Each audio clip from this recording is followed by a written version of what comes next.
It's Wednesday, January 4th, 9 a.m. Pacific time, and it's a call between Michael Roberts and Perry. How do you pronounce your last name, sorry? Chiaramonte. Chiaramonte of Fox News. And so I'm just going to record this interview for both of our purposes, and I'll share it with you. Is that okay?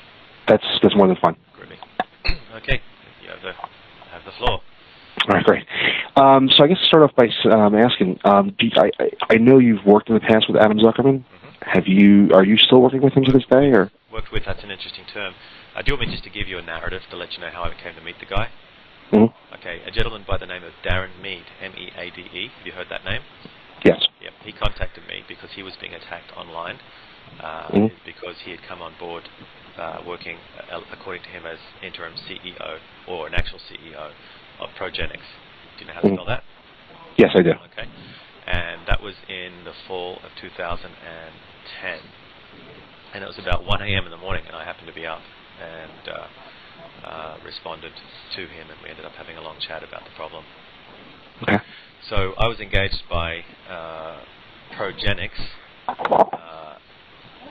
Let me get the invoice up so I can tell you actually specifically what for.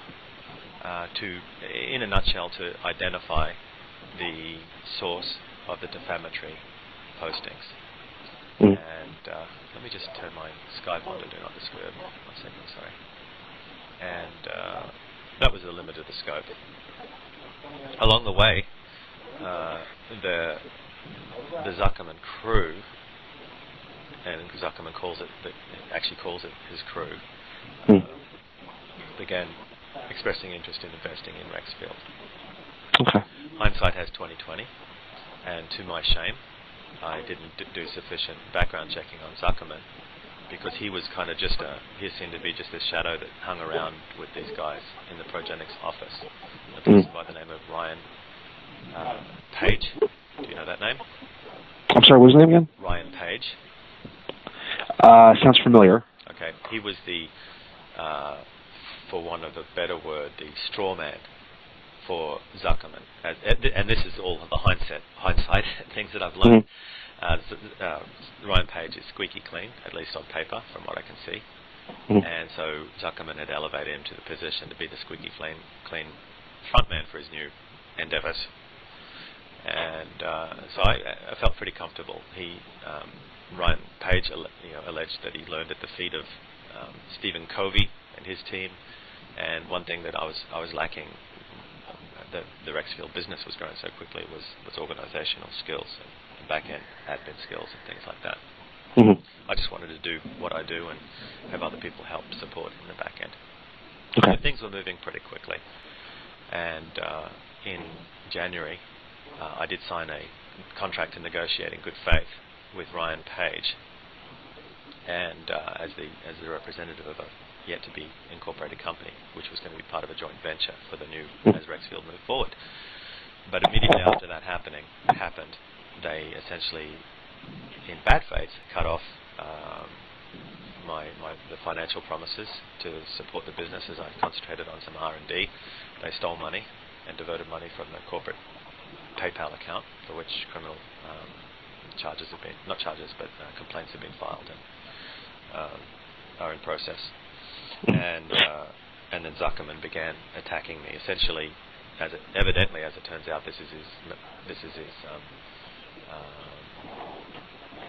would be the word manifesto of fraud. Is he gets people with good ideas, good intellectual property, to sign a contract and negotiate in good faith, and then they try to stealthily breach the good faith, but in a way that it can be spun to make it look like the victim is actually the one that's in breach.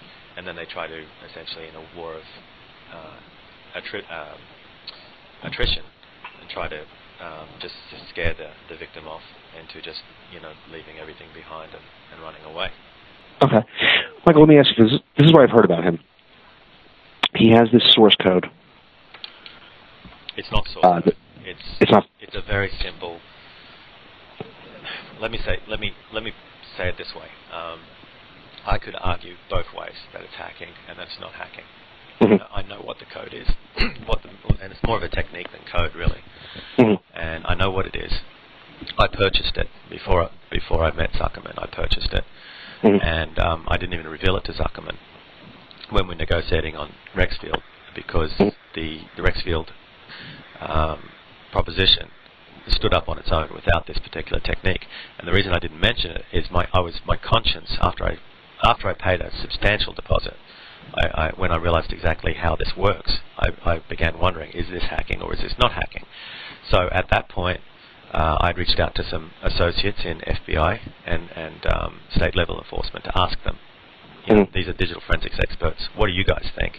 If you wanted to prosecute this, would you? And I explained to them, I said, I could argue it both ways, what do you think? And so the jury was out.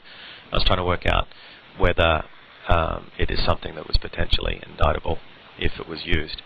I could have made $500,000 in 2 months with my eyes closed with this technique. And that, I hope that speaks volumes for where we were at the time.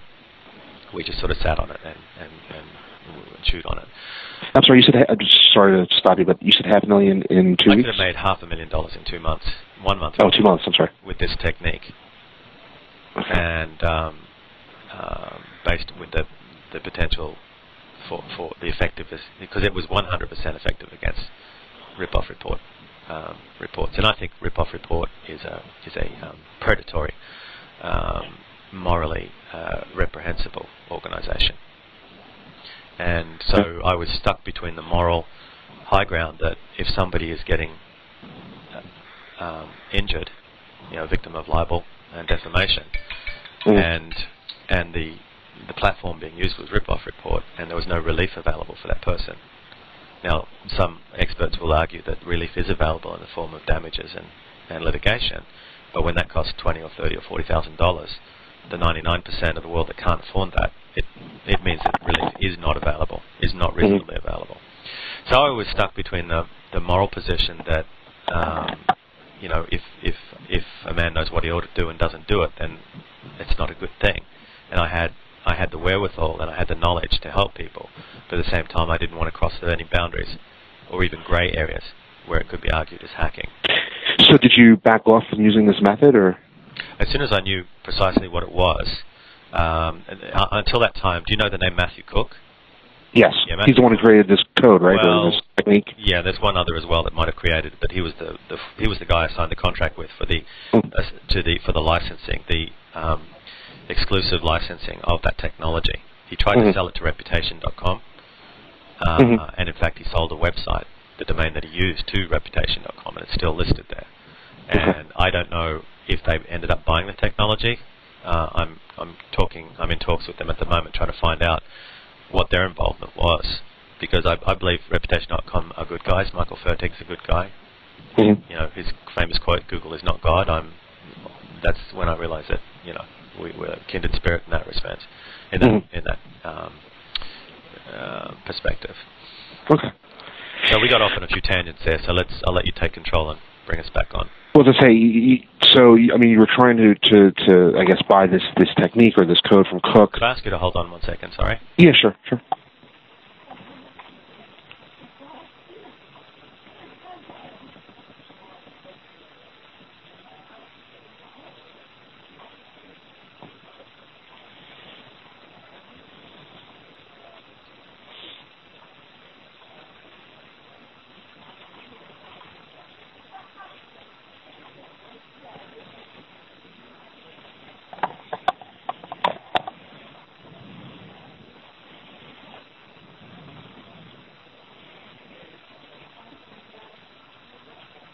Sorry, I had to attend to some family stuff here for a second. That's right. So, where was I? Yeah, so you were trying to buy this technology. Well, I did buy it. You did buy it, okay. Yeah, you're trying to make it exclusive. I don't know exactly, but somewhere in the vicinity of $30,000 I put down. The total payment was, I'd have to look at the contract, I think it was about 40-something. And that was for the exclusive use, except they could continue, he and his offsider, his sidekick, could continue to use the technique for their own purposes. So was it more of like a licensing type of deal, or? Yeah, it was licensing. Yeah. Okay. But I just want to backtrack. You said that once you kind of once there was more of a moral dilemma about using this technology, you backed off from using it, or? it's a fairly complicated. It was a moral situation or predicament because I was led to believe that Matthew Cook was using it very carefully and only for genuine victims, people with clean hands that were, whose businesses and family and social, positions were being destroyed at the hands of rip-off report, who would essentially allow anybody to say anything about anyone without checking it. And so I even if it was hacking, I didn't know, do I tip off rip-off report, who to me, I've already made it clear what I think of them, or do I just let Matthew continue to do his thing? Hang on, there's somebody at the door. 1 second.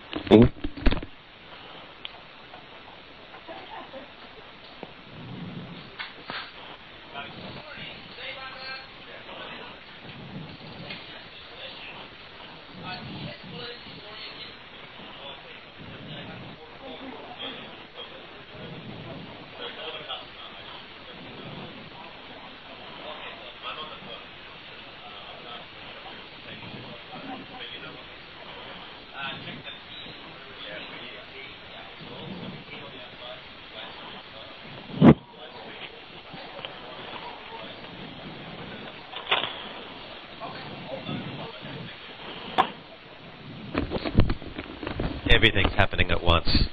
Of course. So what happened is Matthew did a few, before I paid for it, Matthew, in good faith, did a couple of demonstrations, and in good faith, I promised verbally not to reverse engineer what he's doing. And I could have done it in 5 minutes, frankly, once he did it, but I didn't look because I promised I wouldn't. So we did the deal, paid a substantial deposit, and then he flew to Las Vegas, where I was based at the time, with another team, a team of lawyers, and he demonstrated. He taught us how to do it, and at that point, it's like, oh man, I didn't catch on right away. My alarm bells didn't go up right away that it was hacking, and I still, like I said, I can still argue that it's not, and I don't think it is. But when it comes to grey areas, it's not up to me to decide. It's up to the prosecutors. So we didn't use it. He did a few more demos from time to time while I was waiting to see, what this thing was. Now, what happened is Zuckerman got wind of this, the fact that we had this technique, and the way he did that was he was researching one of my partner's websites who mentioned a guaranteed rip-off removal, and he asked what it was all about, and just wouldn't let go, and I ended up letting Matthew's name slip at one point. He saw it on my screen when I was doing something. He contacted Matthew. Matthew warned me, sent me a series of emails of what Adam Zuckerman was trying to do, and we had a very good relationship, Matthew and I, and he warned me that Zuckerman appeared to be trying to cut Rexfield out of it, and then all of a sudden the emails from Matthew stopped from Matthew, even though I still had his name, and I recognized Zuckerman's pros. I believe Zuckerman physically threatened Matthew or his family. And is that just a hunch, or do you have... I don't have anything but a hunch. And that hunch is based on other information that's a matter of record, his criminal conviction for violent crime. His past. Yes. Okay. So, and I could tell, I recognize Zuckerman's pros. There's just certain idiosyncrasies in his speech and his prose that just reek him. And essentially Matthew appeared to become a Jekyll and Hyde scenario, and told me that I was in breach because I hadn't made a scheduled payment, and the reason that was Zuckerman had cut me off and stolen money from PayPal and things like that, or his crew had. Let me make that clear. Okay, when I say the crew, I'm assuming Zuckerman is a puppeteer. And so that money was stolen by Luke Adams, who is their money man, based in Utah, and it was diverted to Cameron Verde, Verde, to his PayPal account. I tried to get that money back. PayPal refused it. I filed a complaint with the Utah police, and after 3 months they decided that it might be a civil issue because Luke Adams has provided information claiming that it was a refund on an investment into Rexfield, which is total garbage. And so, you know, frankly, I'd be just as happy to just walk away and disengage from these people, because I try to keep healthy people around me.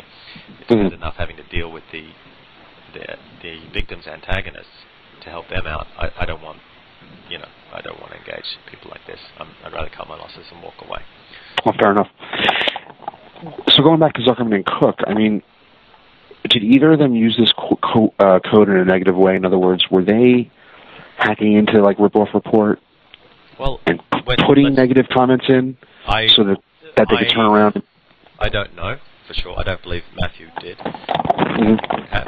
But I have on tape. I have a recorded tape that was recorded legally, where Zuckerman essentially says, we'll make people pay us $2,500 a month, and when they stop paying us, we take our finger off the button.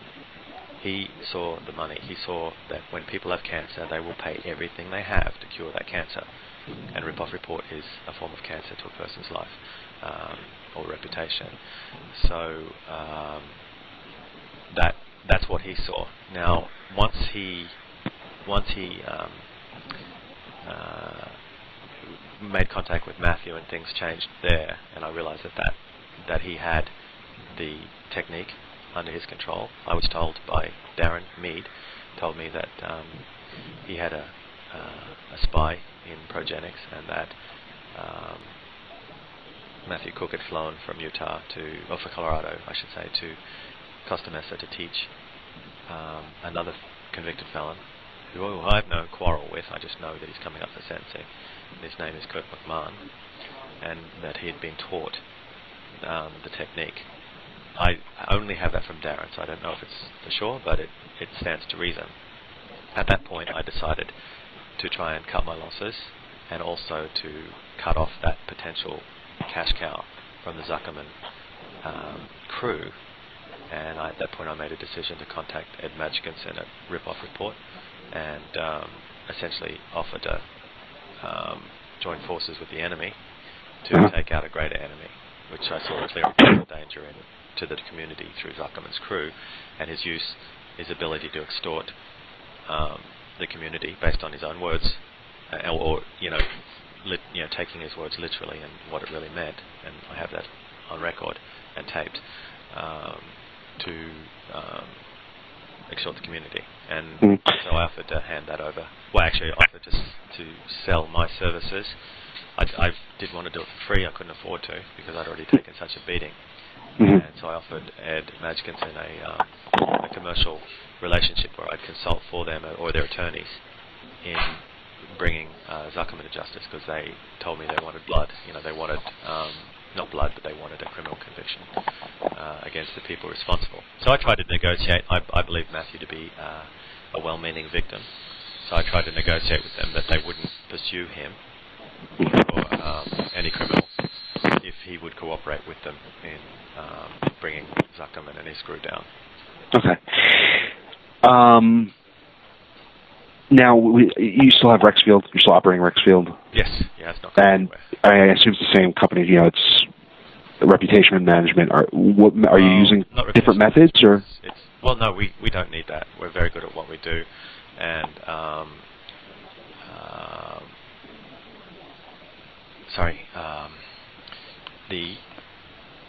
what we do is we come alongside the victims and their attorneys, and we positively identify anonymous bloggers and anonymous antagonists and anonymous extortionists. And so we help them rule in or rule out suspects. And if they have no suspects, we try to narrow down who they are, where they are. So my personal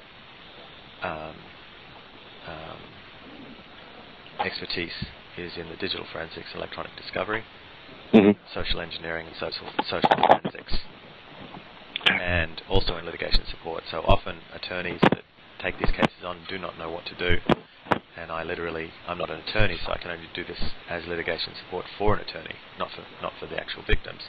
I'll actually write the complaints, draft and construct the complaints, the subpoenas, the deposition questions, and I sort of help them tactically and strategically on how to lay out the case, so that we can eliminate the wiggle room for suspects who might deny that they're responsible. Okay. By the way, do you know of any way I can reach Zuckerman? I mean, obviously you don't talk to him, but do you know? I have a bunch of email addresses for him. Yeah, I mean, if you could forward that to me, that'd be great. I mean, if you don't mind, because I'd like to. TV or? I'm with the website. I write for the website. Because I could put you on to a Fox producer here. You probably know him, Danny. Do you know Danny in LA? No, I don't. Or Heidi Kuda. No. Well, Danny already knows about Zuckerman, and he was pretty much ready to do some ambush journalism with his camera crew at least. What's his full name? I could probably get a hold of him. I can give you all this detail. I can email it to you actually. If you email me that, and if you email me any possible addresses for Zuckerman, and also I would love a copy of this tape where he talks about. Yeah, let me see if I can dig that out for you. Yeah. His name is Dan Layton. Layton? Layton. Oh, Layton, okay. Layton. And I'm sending you his contact card. I've only got his mobile number and a couple of email addresses for him. Mm-hmm. They're personal addresses, but he is a Fox. I think he's a contractor, but long term, 20 years or something. He was one of the first guys to bring the 4chaner pedophiles out.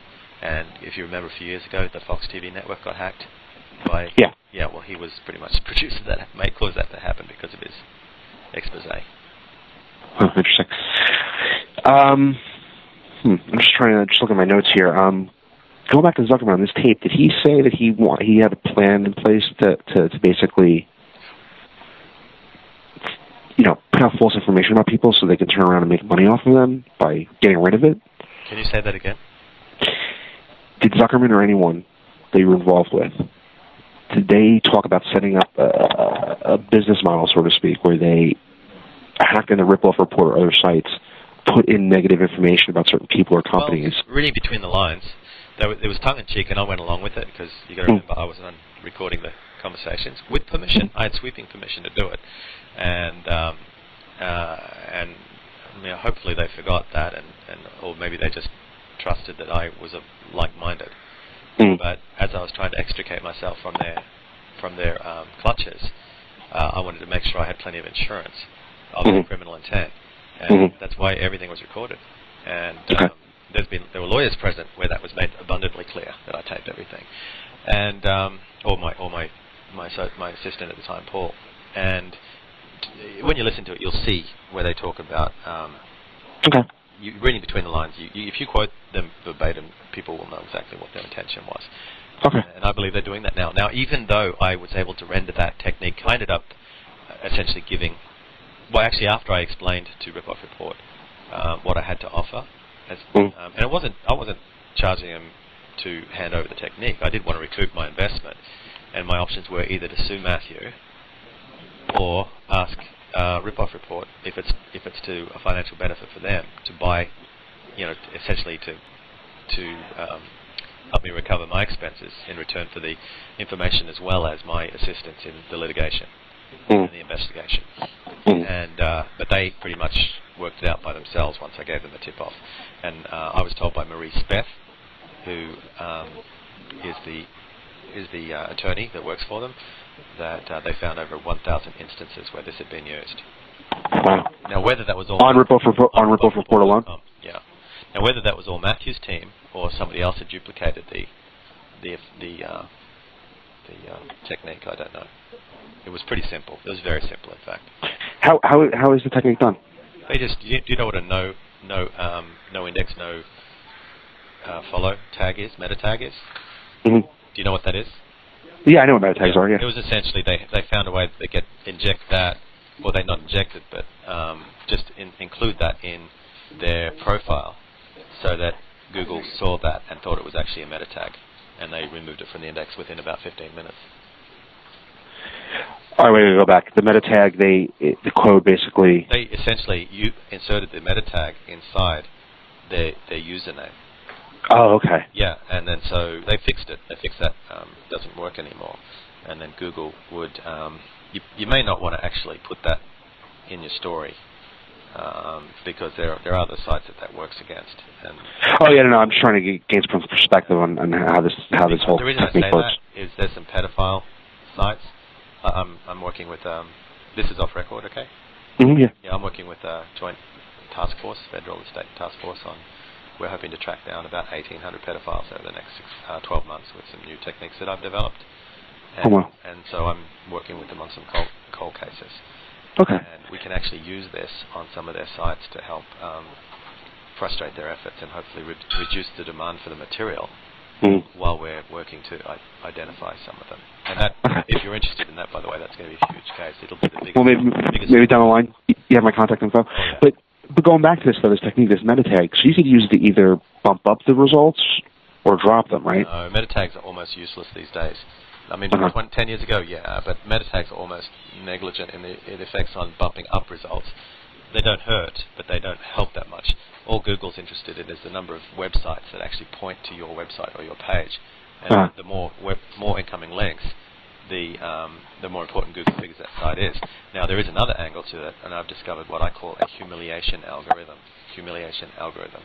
And if you read my essay on that on the website, it's where I now am confident that Google deliberately elevates what I call a humiliation candidate web page to page 1 of Google, and that's where they see a proper noun, person's name or company name, next to a negative. Ponzi scheme, pedophile, tax cheat, wife beater, whatever.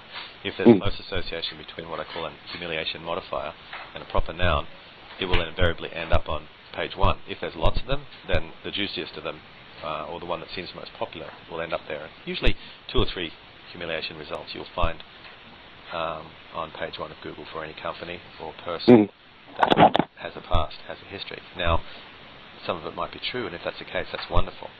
It's a wonderful thing to expose. But unfortunately, from what I can see, Google makes no distinction between truth and falsity. And if it is false and you prove it to them to be false, they won't do anything without a court order. And that's in direct contradistinction to the intent of Section 230C of the Communications Decency Act, which actually gives them the immunity. You can't sue Google for republishing libel. That immunity is given by Congress, which is the first time in 3,000 years since Roman jurisprudence was sort of developed that such immunity would be given. But the flip side of that was a social responsibility that Google's allowed to remove offensive and harassing speech, even if it's constitutionally protected, without being sued by the speaker for impeding their free speech.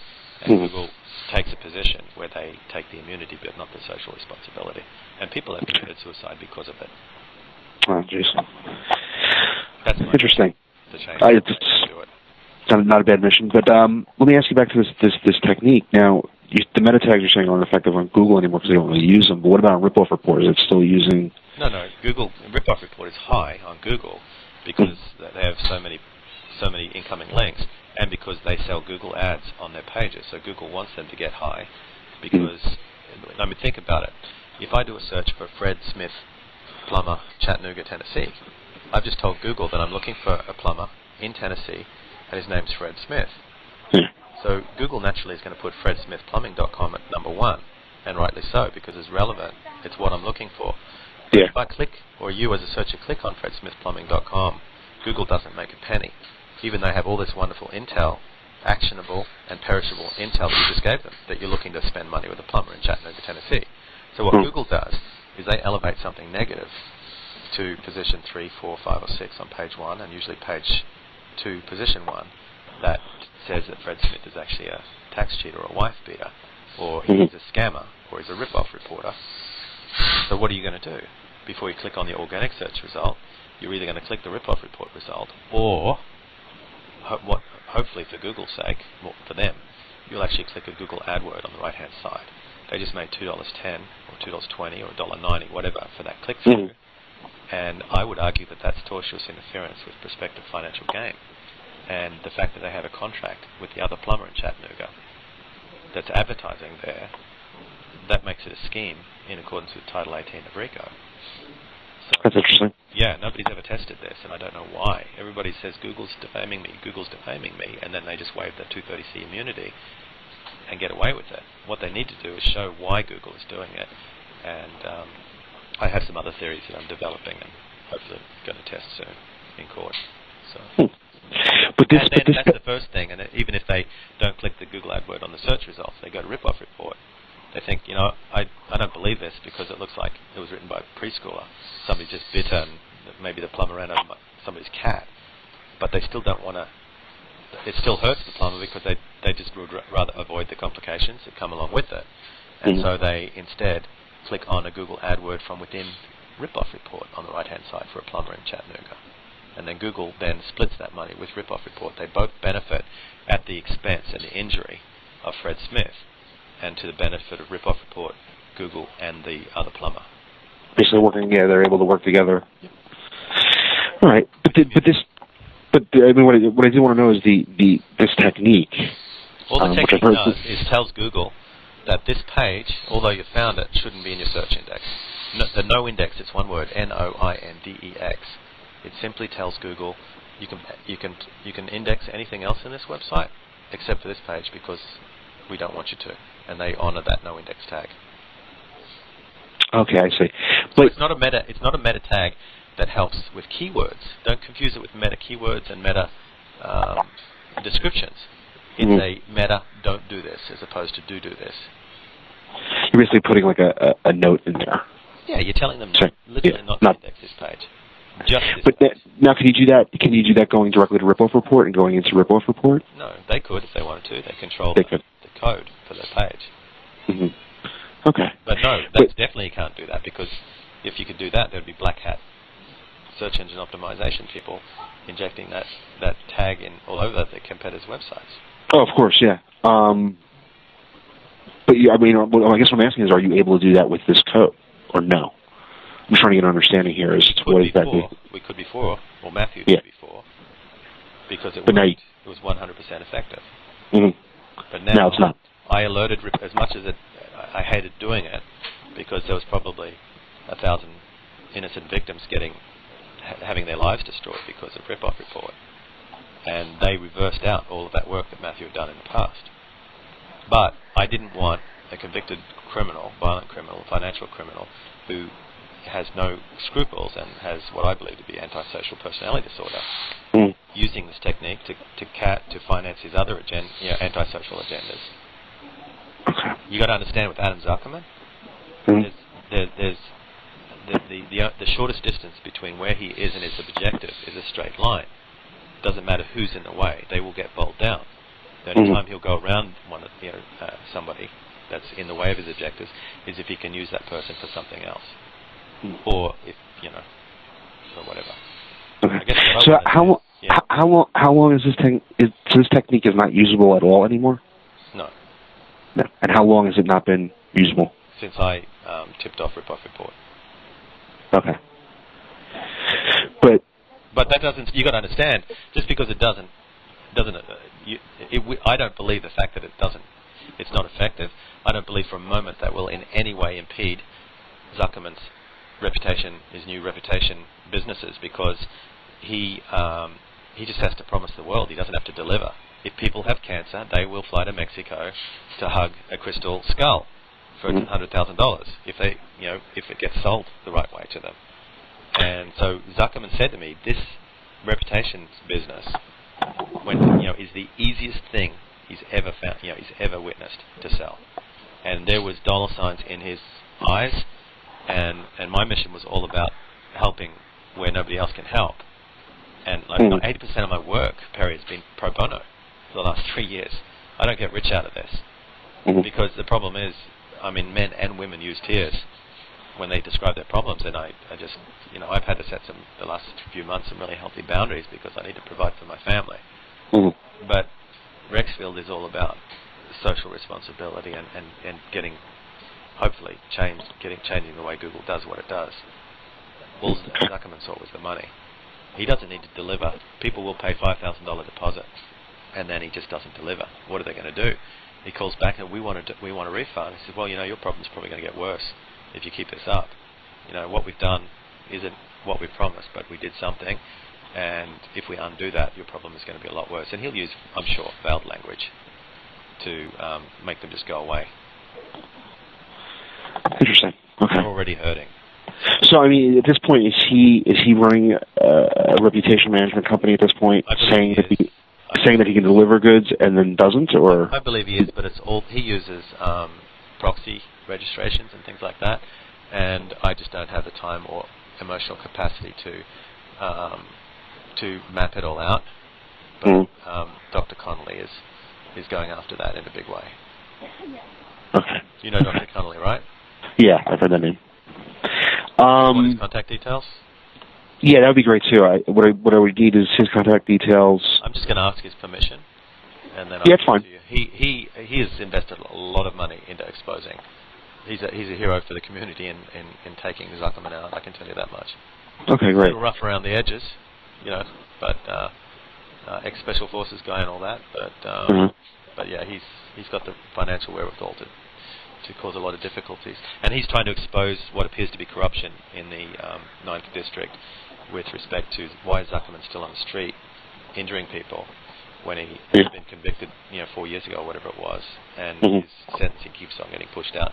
We tried to get admitted as witnesses, character witnesses before his sentencing, and the judge has said no, even though, we've got 2 ex-FBI agents that have built a crime book on Zuckerman and everything he's done since he was sentenced, since he was convicted.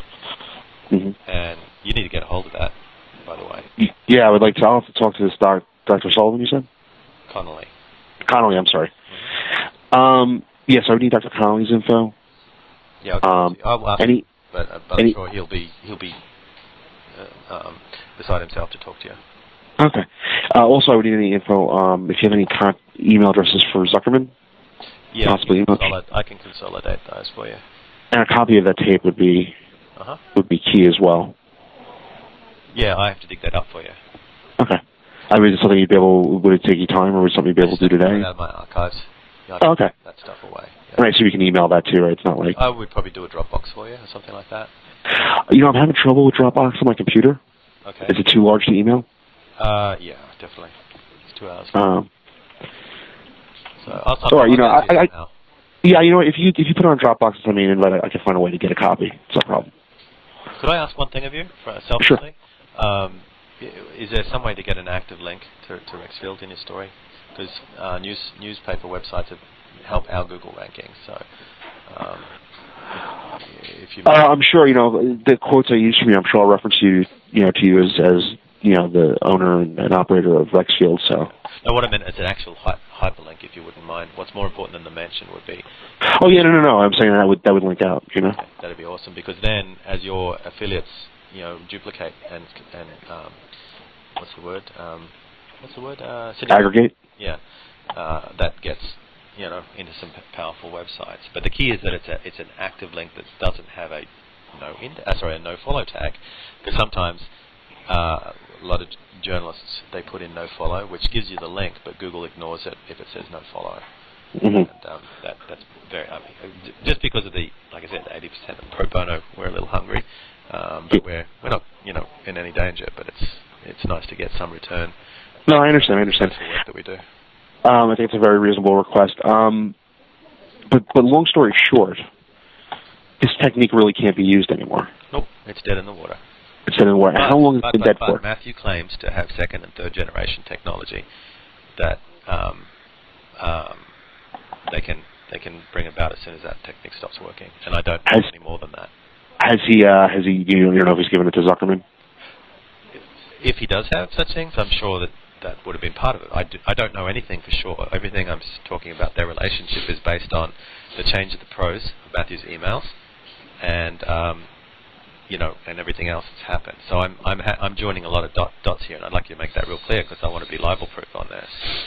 That it stands to reason that would be the case.